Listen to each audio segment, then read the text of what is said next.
दोस्तों नमस्कार। आज हम चर्चा करेंगे 70 बीपीएससी मेंस पे और शंघाई सहयोग संगठन पर चर्चा करेंगे। इस दौरान भारत के विदेश मंत्री का पाकिस्तान दौरा, उसके मायने और वहाँ पर पाकिस्तान में विदेश मंत्री का संबोधन के मुख्य अंश, इसको भी देखेंगे। क्वेश्चन शॉर्ट में पूछ सकता है। दोस्तों से पहले 70 बीपीएससी में एडवांस तैयारी करना है, 70 फाइनल करना है। 8 नवंबर पढ़ के जाइए, फाइनल होगा। 99 पीडीएफ रटिए, फाइनल होगा। इसका चार्ज 4,000 है, सॉरी 3,000। मेंस कम कर दिए हैं। 83 73 98 40 95 संपर्क करके बैच ज्वाइन कर सकते हो, जिसका नंबर होगा। आइए चर्चा को आगे बढ़ाते हैं। सबसे पहले भूमिका लिखिएगा। शंघाई सहयोग संगठन एक अंतर सरकारी संगठन है जिसकी स्थापना 2001 में की गई थी। स्थापना से पूर्व यह शंघाई 5 के नाम से जाना जाता था। 2017 में भारत पाकिस्तान इसकी सदस्य बना और वर्तमान में इसके सदस्य संघों की संख्या जो है सदस्यों में चीन, रूस, किर्गिस्तान, उज्बेकिस्तान, ताजिकिस्तान, पाकिस्तान, उसके बाद जो है भारत, पाकिस्तान बोलिए, बेलारूस शामिल है। यानी मध्य एशिया के देश और मध्य एशिया के और रूस, चीन, भारत, पाकिस्तान और बेलारूस इसके सदस्य है। यह एक यूरेशियन आर्थिक राजनीतिक सुरक्षा संगठन है जिसका उद्देश्य है मध्य एशिया में सुरक्षा, शांति और स्थिरता को बनाए रखना, जिसका जो है उद्देश्य है। अब इसका लक्ष्य देखिए, यह जो है एससीओ सदस्य देशों के मध्य परस्पर विश्वास और सद्भाव को मजबूत करना इसका लक्ष्य है। सदस्य देशों के मध्य विश्वास, सद्भाव को मजबूत करना। इसके अलावा संबंधित क्षेत्रों में शांति, सुरक्षा, स्थिरता बनाए रखना, राजनीति, व्यापार, अर्थव्यवस्था, रिसर्च एंड डेवलपमेंट, प्रौद्योगिकी, ऊर्जा, संस्कृति में सहयोग सुनिश्चित करना, एक लोकतांत्रिक, निष्पक्ष, तर्कसंगत नव अंतर्राष्ट्रीय राजनीतिक आर्थिक व्यवस्था की स्थापना करना इसका लक्ष्य है एससीओ का। अब एससीओ का संरचना देखिए, इसमें एक राष्ट्र प्रमुखों की परिषद है। इसकी सर्वोच्च निकाय जो है राष्ट्र प्रमुख की परिषद होती है। विदेश मंत्रियों का भी परिषद है। यह दैनंदिनी मामलों को देखता है, दिन प्रतिदिन के कार्यों को विदेश मंत्रियों की परिषद देखता है। और एससीओ एक क्षेत्रीय आतंकवादी संरचना का भी गठन किए हुआ है। आइए, क्षेत्रीय आतंकवादी संरचना क्या करता है? आतंकवाद, अलगाववाद, कट्टरता पर अंकुश लगाने का काम करता है। और इसका सचिवालय जो है चीन के बीजिंग में स्थित है एससीओ का। और अब इसकी विशेषता क्या है, महत्व क्या है? एससीओ का कुल जनसंख्या, वैश्विक जनसंख्या का 40% है। एससीओ का वैश्विक जीडीपी में योगदान 20% है। एससीओ को नाटो के समकक्ष माना जाता है। एससीओ मध्य एशिया को कंट्रोल करने और मध्य एशिया में बाहरी प्रभाव को नियंत्रित करने में महत्वपूर्ण भूमिका निभाता है। एससीओ की कुल भूमि, विश्व की कुल भूमि का 22% है। तो इसकी विशेषता, महत्व है, पीडीएफ में लिखा हुआ है, 5 पॉइंट लिख दीजिएगा। अब हम लोग देखेंगे एससीओ का महत्व क्या है। अब कहते हैं कि वीडियो आप छोटा क्यों बनाते हैं? दरअसल एटम बम बैच है। एटम बम बैच में थोड़ा भी देखिएगा तो 2 पॉइंट आपको मिल जाएगा। बकवास यहाँ नहीं किया जाता है। इस वीडियो को मैं 5 घंटा बता सकता हूँ, लेकिन सवाल क्या है कि उतना जानकर क्या कीजिएगा? पास करना है कि आप नॉलेज लीजिए। यहाँ नॉलेज लेने के चक्कर में हम जो है बोर्ड पर खड़ा हो गए हैं। आप भी जो बोर्ड पर खड़ा होइएगा आज जितना पीडीएफ उतना पढ़ लीजिएगा तो बोर्ड पर खड़ा हो जाइएगा। चलिए, एससीओ का भारत के लिए महत्व क्या है? एससीओ की सदस्यता मिलने से भारत के अंतर्राष्ट्रीय महत्व में, वैश्विक प्रोफाइल में वृद्धि हुआ है। दूसरा, एससीओ के जो भारत के सामने आतंकवाद हो, अलगाववाद हो, कट्टरता हो या ऊर्जा सुरक्षा हो, प्रवासी भारतीयों की मुद्दा हो, कनेक्टिविटी का मुद्दा हो, तो ये जो चुनौती है भारत, ये निवेश की चुनौती हो, ये सब मुद्दा जो है एससीओ के देशों के साथ भी है।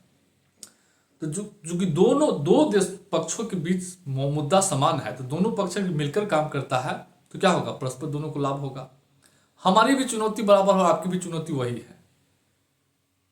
अब दोनों आदमी मिलकर काम करेंगे तो निश्चित रूप से क्या होगा, हम उस चुनौती को बहुत कारगर तरीके से निपट सकते हैं। समझ रहे हैं, और दोनों को परस्पर लाभ होगा। उसके बाद जो है भारत एससीओ के माध्यम से पाकिस्तान प्रायोजित आतंकवाद पर रोक लगा सकता है। जैसे कि असुद मजहर पर एससीओ के सहयोग से ही असुद मजहर पर जो है आतंकवादी जो है घोषित करवाया था। साथ ही साथ एससीओ के पास क्षेत्रीय आतंकवाद रोधी संरचना है। भारत इस संस्था से जुड़कर क्षेत्रीय आतंकवाद रोधी संरचना के माध्यम से आतंकवाद से निपटने, आतंकवादी के को कम करने, समझ रहे हैं, में अनुभव जो है प्राप्त कर सकता है। साझा सूचनाओं का आदान प्रदान कर सकता है, गुप्त सूचनाओं का आदान प्रदान, तौर तरीकों पर चर्चा कर सकता है। इससे भारत को लाभ मिलेगा।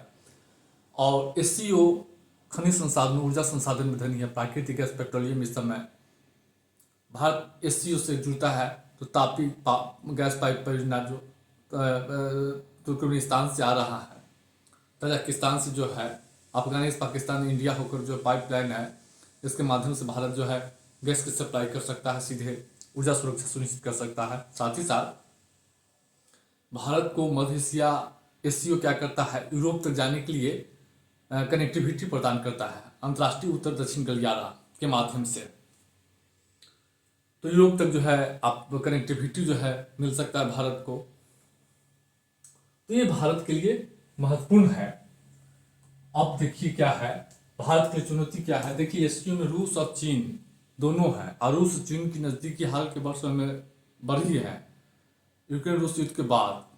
तो इस ऐसी स्थिति क्या होता है कि दोनों का जो जोड़ी है वो भारतीय हितों के लिए जो है एक चुनौती पैदा कर सकता है। और एससीओ का जो रुख है वह पश्चिमी विरोधी है, और भारत का पश्चिमी देशों से रणनीतिक साझेदारी है, फ्रांस के साथ, अमेरिका के साथ, जर्मनी के साथ। तो इससे क्या होता है, भारत को जो है संतुलन बनाना जो है पड़ेगा दोनों के बीच।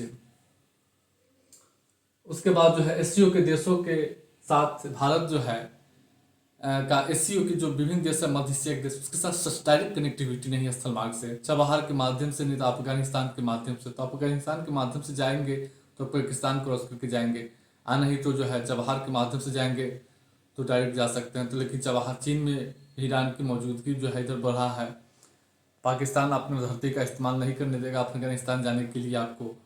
अफगानिस्तान में तालिबान की सरकार है, तो डायरेक्ट कनेक्टिविटी की जो है चुनौती है। और चीन और पाकिस्तान भी दोनों इसमें जो है सदस्य है, भारत भी सदस्य। ऐसे में चीन और पाकिस्तान की जुगलबंदी भारतीय हितों के लिए चुनौती पैदा कर सकता है, क्योंकि दोनों के साथ भारत का विवाद है।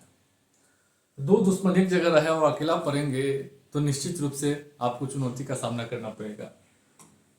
उसके बाद अभी हाल ही में एससीओ के शासन अध्यक्षों की परिषद का 23वीं बैठक 16 अक्टूबर 2024 को हुआ है,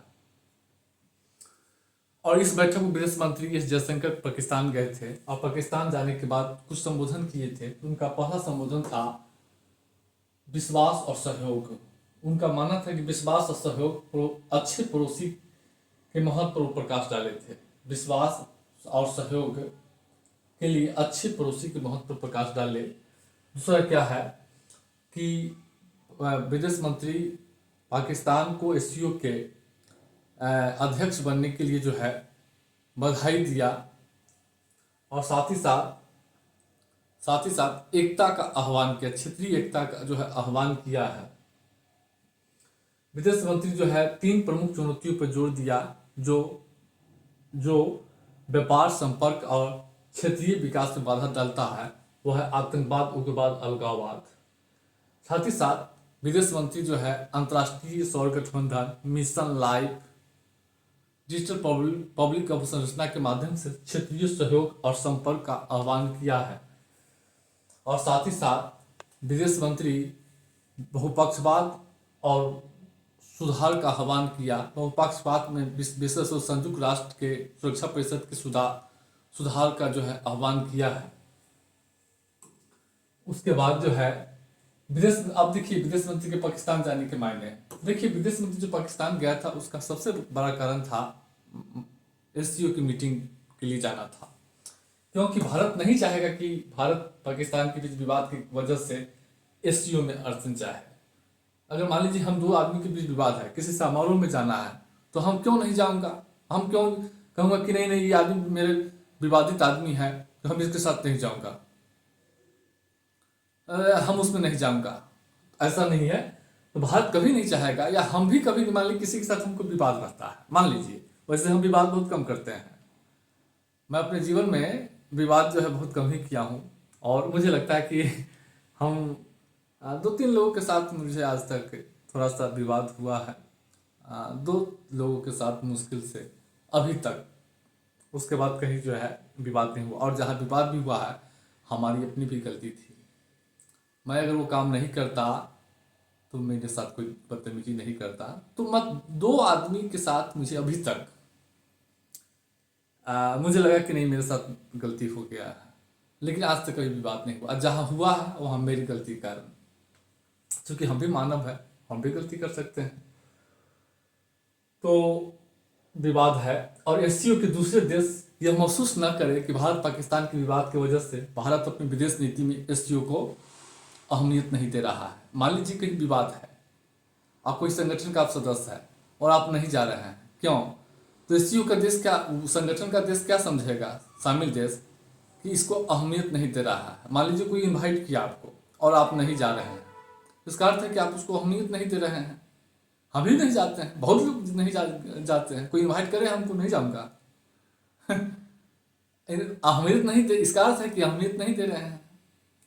तो भारत इस इल्ज़ाम जो है नहीं अपने ऊपर ले सकता है। उसके बाद एससीओ में विदेश मंत्री गए, इससे पता चलता है कि एससीओ के देशों को कि भारत अपनी जिम्मेदारी निभाने के लिए तैयार है। अगर मान लीजिए हम किसी का समारोह है उसमें हम चले गए, तो हमको तो एक तरीके से हम जिम्मेदारी निभाने के लिए आए हैं ना। तो कोई ये देश न सोचे एससीओ के कि भारत जिम्मेदारी निभाने के लिए तैयार नहीं है। और पाकिस्तान के समकक्ष इसके बाद जो है क्या हुआ, विदेश मंत्री गए, पाकिस्तान में व्यापक बहुत भव्य स्वागत हुआ। और स्वागत होने के बाद क्या हुआ कि चाहे अनचाहे में पाकिस्तान के विदेश मंत्री के साथ जो है भारत के विदेश मंत्री का जो है बैठक हुआ, और इसमें क्रिकेट डिप्लोमेसी को फिर से शुरू करने की संभावना पर विचार किया गया।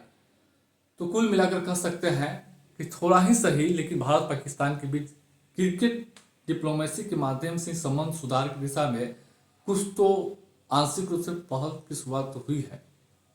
तो यही उनका संबोधन है, उनके जाने का मायने है, उसको देखिएगा फिर आगे देखेंगे।